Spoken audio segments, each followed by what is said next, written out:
Assalamu alaikum wa rahmatullahi wa barakatuhu to some of you, and peace out to the rest of you. It's the blackest hearted man on social media, signing black in and shining again. And before we get started, this is a BSA, Black Service Announcement. Black History Months, that's with an S at the end, intentionally, ain't over. It started on January 1st and it ends December 31st. So don't get it up. February is over, not Black History Months. Now, back to our regularly scheduled programming. Please hit the share button because the message is more important than the messenger.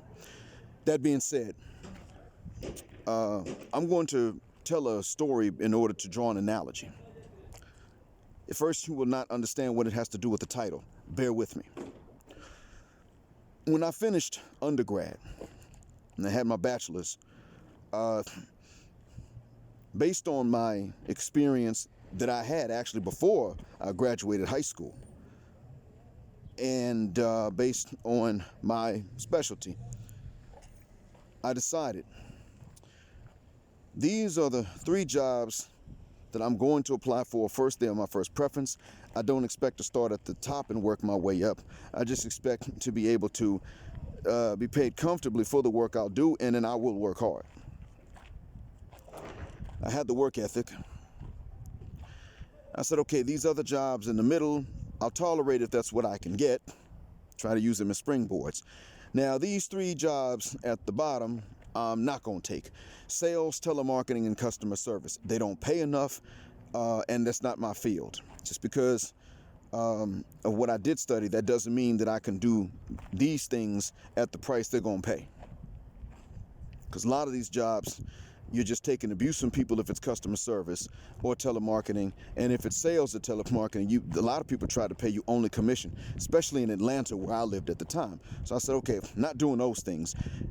I interviewed a few times, did well in the interviews, but they would always say, we're going to go with somebody with more experience. At least they were honest about it. And then I stopped getting interviews. And I got to a point where the only jobs I could get were sales, telemarketing, and customer service. And of course, I could get the interviews easily and I could get those jobs, but they were the exact ones I did not want. And every single offer I got was one of those jobs. That was it. There was nothing else. The exact three that I knew I did not want became the only three that were available. Some of you have dealt with similar scenarios. I had done what I knew to do, and I had paid the price that I knew I had to pay to avoid being stuck with only those three jobs. And I was stuck with only those three. I'm not proud of it now. I wasn't Muslim at the time, but one day I just had a fit, flipped out and cussed God out like a common nigga on the street. And I look back on it, I'm not proud of it. But when you're trying to take care of yourself and you don't want your parents' help anymore, and God gives you exactly what you don't want, you're not immune to flipping out on him. And I hope to God that many of you don't go through this as long as I did, but many of you did go through this at some point. Now, later I became a Muslim and started all over with my Lord, and I appreciate his mercy. But having only what you don't want presented to you is traumatic. And so I don't promise that I would be any better if I had to go through this again.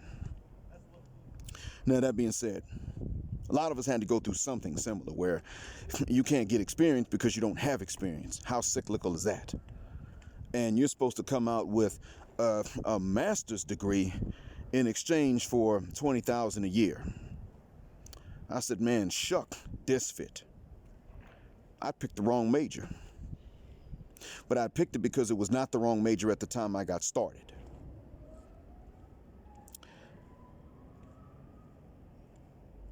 It is the exact same thing that we're dealing with now. ARC and C Boogie are right about one thing: don't mess with ratchets. But I can't sit up here and tell you be celibate, and I can't sit up here just like I can't tell you to fornicate. As a Muslim, I'm not allowed to tell you to be celibate either, because the Quran speaks against that like it does fornication. And it says that marriage is the middle of the road. That's the way to go. I mean, look what happened with the priest. Now, innocent priests have to deal with the stigma of what the guilty priests have done. And none of them now were trusted alone with kids. Well, so much for celibacy. The problem is this: if you are not a ratchet man, you are going to be sought out by ratchet women and no other women in most cases. These guys are right. Don't mess with them. The difference is they're allowed the options to not mess with them. You, as a non-ratchet man, are not necessarily going to be allowed those options, and that's where the problem comes in. Celibacy is unnatural, plus it's not even realistic. It's so unnatural that it's not realistic in expectation. That's not all. Marriage is a no-no. The good women do exist, but they're taken. And they're taken at a young age.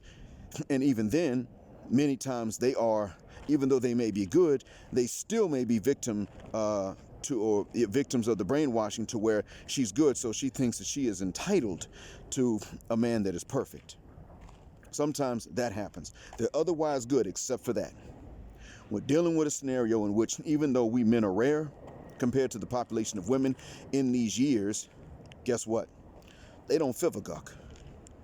She's going to be Lois Lane, you're going to be Superman. If you are Clark Kent, even with a strong personality, you still have to settle, and they're the ones acting like they settled for you. But they're coming in with mood swings, immaturity, bleeding at least 5 days out the month, like every other one, and asking, give,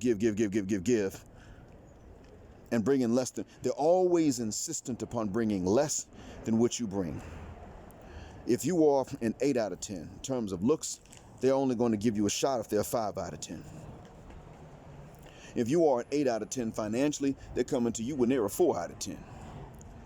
And that's where things get difficult. But if you are like ARC or C Boogie, pre-chosen for whatever reason, maybe simply because the first few that chose you openly in front of other women got you started on that path, and that's where the cycle took off. Whatever the case is, if you're like them, yes, don't mess with ratchet women, and you have options in others. They actually do see the same women, but the thing is, they don't understand. And I don't hate these gentlemen, but they really seem to not understand. Well, see, Boogie may not. That these same women would not necessarily act ratchet with them, but they will turn around and do stuff to you that's no better. Ratchet or something else just as bad. They would not, under any circumstances, treat you any differently or any better. You could not convince them to do that under any. There's nothing you could do. Nothing you could tell them. Nothing you could show them. You just have to be a different man. Self-improvement that they preach is actually to be lauded. The problem is, at the end of the day, you are still shut out of the market of the women that are worth you going through that self-improvement effort. You are completely closed out. A lot of them are taken already, which is not their fault or yours. But then there are others of them, many others,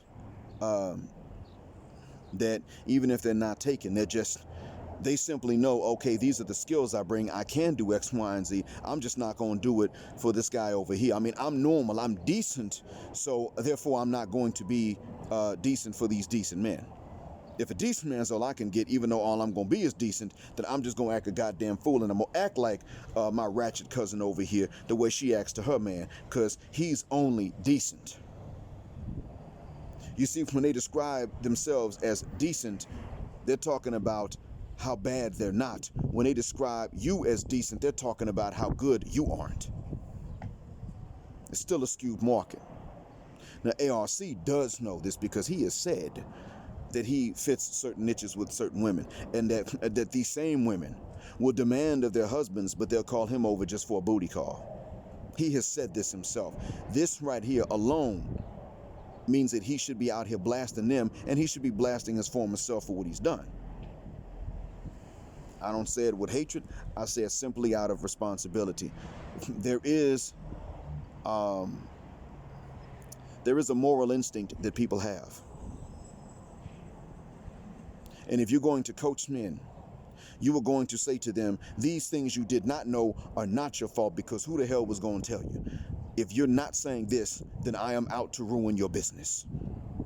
Now, if you're coaching men and you're telling them, you're at least admitting this much, I'm not really interfering in your business. But if you were telling these men anything other than it ain't your fault for what you did not know, if you are acting like these guys were wrong for not knowing certain things, and you're telling them to take accountability for things they just did not know and over which they had no control, I am out to ruin your business. It's war. Now, don't give a rat's behind about how peaceful you may have been to those that don't come and seek you out. I am advising every man to drop any of you the minute that they are expected to take blame for something they simply did not know. Just the same way that I dropped a consultant when I wasn't finding jobs.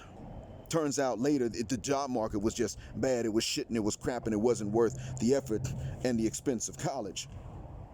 But at the time, well, before we all knew what was going on, I did the same thing. I got a consultant. I was about to pay some money. I actually paid a little bit. He immediately started with, how did you even think this resume was click? Motherfucker, how was I supposed to know any different if nobody said anything? Got a refund too. Don't play games with me. You can tell me that I did something wrong and it was a mistake, but you are not allowed to take even the tone as though I somehow knew that it was wrong when I did it, and I did it anyway, if that's not actually what the case was. Why the hell would I shoot my own foot knowingly? Either I was not told that there were bullets in the gun, or I was not told it was a gun, and it didn't look like one. That's what the hell it would take for me to shoot myself in the foot, or somebody else shot me. You are not going to blame me as though someone handed me a gun that was recognizable as a gun, and then I just aimed it at my own foot, expecting it to be loaded, and pulled the trigger. You ain't gonna act like I did that stuff, because I wouldn't do it. So miss me with that effery. Miss all of us with it. Or I'm out to ruin your business and take your clientele until you stop with that mess. Because at some point, there is an accountability that it's not just the most ratchet, it's not just the most publicly twerking of the women. There's an accountability that it must be taken even by the ones who had standards but could not express what they were looking for and what they were offering in return. Could not express their needs to these men. Could not tell even their own son or nephew or grandson or younger brother what women really want but won't tell them. And still had standards. You don't say nothing, you ain't got the right to complain about what you get. I'm hungry, just put anything on my plate. All right, well, here's some collard greens. They too greasy. You know what, how about you get out my face with that mess? Talking about some put anything on my plate. That's... Or you know what? I'll eat anything that's healthy and good for the body. All right, well, here's some liver and it's been properly seasoned too, so it should taste good. Before you can even say that it should taste good, you don't put no liver on my plate. You said anything healthy. Get the F out my face with that. Well, see, that's what we're dealing with.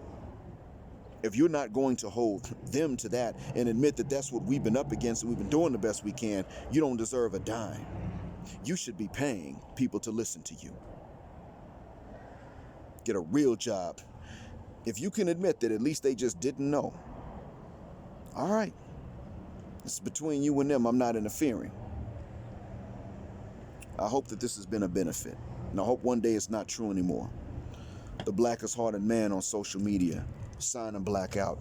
Assalamu alaikum and black male power, just because that B don't like it.